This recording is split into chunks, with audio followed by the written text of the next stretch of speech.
Hey guys, I'm Dad. I'm kidding. I just wanted to say, I have to fix something. She wants to say something to you. Make sure to subscribe to Daddy's video and like. What's up guys, and welcome to this FPL Today Team Selection video for Game Week 7. Hopefully my daughter's intros were somewhat entertaining for you guys. They will absolutely love it, and whatever keeps them happy this Sunday afternoon while I'm looking after them. And we're about to get into the team selection video, but first I'd just like to say a big thank you to this video's sponsor, Aniba.com. Aniba.com is a new gaming marketplace with over 20,000 digital products, thriving to bring you the hottest deal in the market of any title, new or old. With their excellent Trustpilot score, you can rest assured you're in safe hands with their 24/7 live support ready to help with your purchases. Right now, Aniba.com are offering 3% discount for FIFA 22 and other games if you use the code FPL Today through the link in the description. That includes any FIFA points you need to build your ultimate team as you strive to get some of the best players in the game, including Mbappe, Neymar, Ronaldo and new icon cards. Aniba have been kind enough to sponsor this video, so it really would mean a lot to me, and I'd appreciate it if you did check them out. By using the links in the description down below, you can support FPL Today by getting your gaming fix at Aniba.com. So guys, I am recording this currently while the Arsenal versus Tottenham game is going on. Congratulations you Gunners, because you're absolutely smashing it at half-time, 3-0. But we don't have any Gunners, we don't have any Spurs players. The only players we do have is Sanchez and Duffy from the Brighton Hove Albion versus Crystal Palace game that will be happening Monday night. Without Sanchez's points, as Duffy is currently on the bench with no way to get on, we have managed to get 49 points, giving us a game week rank at the time of me recording this of 951,435th, which sees our overall rank at just over 100,000 at 101,650th. Again, that's another green arrow for now, but of course things could change, although I'm hoping we won't see a red arrow by the time Game Week 6 is over.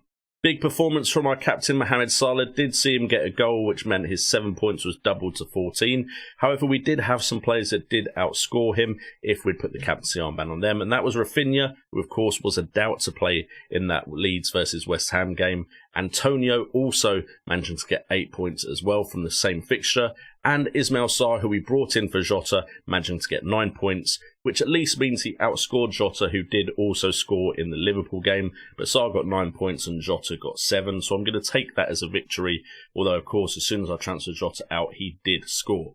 There were, of course, disappointing performances from the likes of Greenwood, Ronaldo, Shaw, Alexander-Arnold and Liverpool's defence conceding 3 against Brentford, and Livramento managing to concede in the game against Wolves, but at least we did see Raul Jimenez getting on the score sheet once again. By the time I finish recording this, Ben White may have very well got a clean sheet as well, so we could have maybe got some more points if we'd got Ben White in instead of any of my defenders, but hopefully Sanchez can see us get over that 50-point mark and see our rank maintain its current position as we push forward to even higher ranks. Speaking of the successes of this game week, Salah had a great game week underlying stats wise. He could have actually got more than just his goal, as he had 3 shots on goal, 2 on target, 3 from inside the box and 3 big chances. So all of his shots were big chances, getting an XG of 1.20, getting the 1 goal. He also had 1 key pass. Antonio as well, I was worried he wasn't going to get any points in that Leeds game, but he came up trumps near the end of the fixture.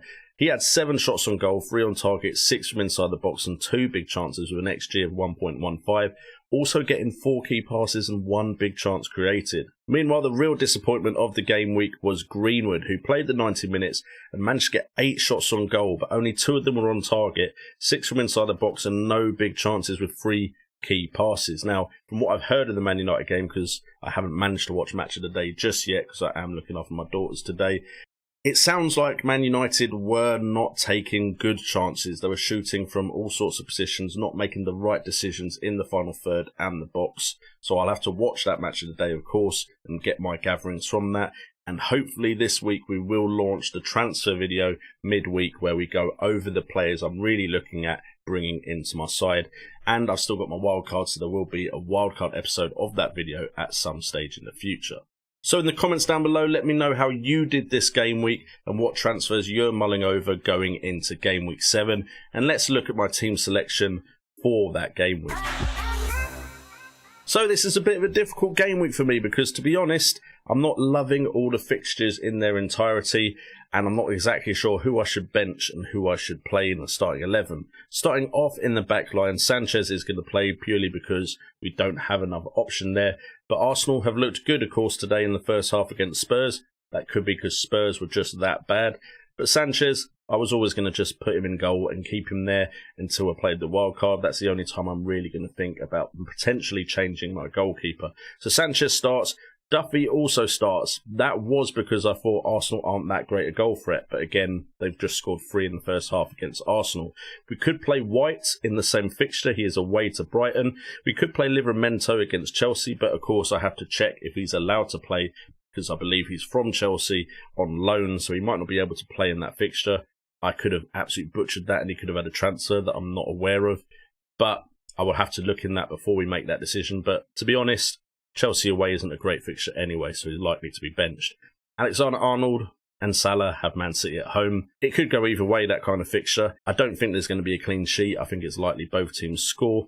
Salah and Trent could, of course, get attacking returns, though. And then we've got Shaw, who is a risk of playing. He has Everton at home, but, of course, he did go off with an injury in the game against Aston Villa, so we don't know if we're going to be looking at Shaw as a viable option. We could and might transfer him to a Chelsea defender. In midfield, we've got Rafinha with Watford at home. Again, another risk. He's been a risk the last 2 game weeks, though, and come on and done pretty decent for me. Benrahma with Brentford at home, with Antonio also having that fixture. I would have thought that would have been a nice fixture at the start of the season, but now looking at it, Brentford look like decent opposition. I'm not sure how that game will go. Greenwood and Ronaldo, Everton at home. I'm not expecting too much after their recent performances, but Ronaldo was likely to be my captain going into this game week, which is of a concern. And then, of course, we have Ismail Sarr, Leeds away. I'm hoping Ismail Sarr can keep his point scoring because I might need it this week, and Leeds haven't looked great defensively, so hopefully Sarr can get on the score sheet. On the bench, of course, like I mentioned, we have Steele, White, Livramento and Obafemi, who, until we wildcard, is just probably going to sit there until that point. So I think likelihood is Chelsea defender in for sure. There's the possibility of Lukaku in for Ronaldo, although, to be honest, I'm not as high on Lukaku as I was initially, and I do like Ronaldo, but again, I'm not as high on him as I was initially, and Vardy is there tempting me right now. But the players I really am looking at to transfer in, Douglas Luiz at 4.5 million for Aston Villa. Now, his underlying stats aren't great, let's be clear there.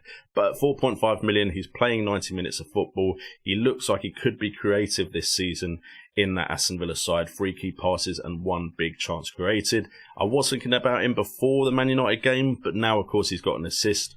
I'm thinking about him even more. We're also looking at Chelsea defenders, and it's Alonso and Rudiger that I'm looking at. Christensen also a consideration. Alonso is the exciting pick at 5.8 million. He had 2 shots in the game against Man City. His underlying stats in Game Week 6 weren't amazing, but let's be fair, they were playing the Premier League champions. And Rudiger did manage 2 key passes in that same fixture, but to be honest, we're just looking at the guarantee or the certainty of likely clean sheets in the future. And Chelsea and Man City look like the 2 sides to go to for those extra points that could make game weeks like this one slightly better than they have been.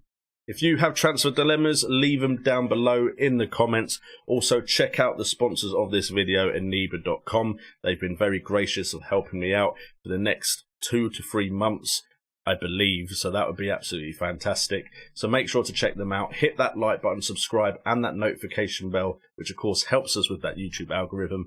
I've been JNO, this has been FPL Today, and remember, it's all about the game. Don't be stuffing around his face. Make sure to subscribe to Daddy's video. Like and subscribe right now.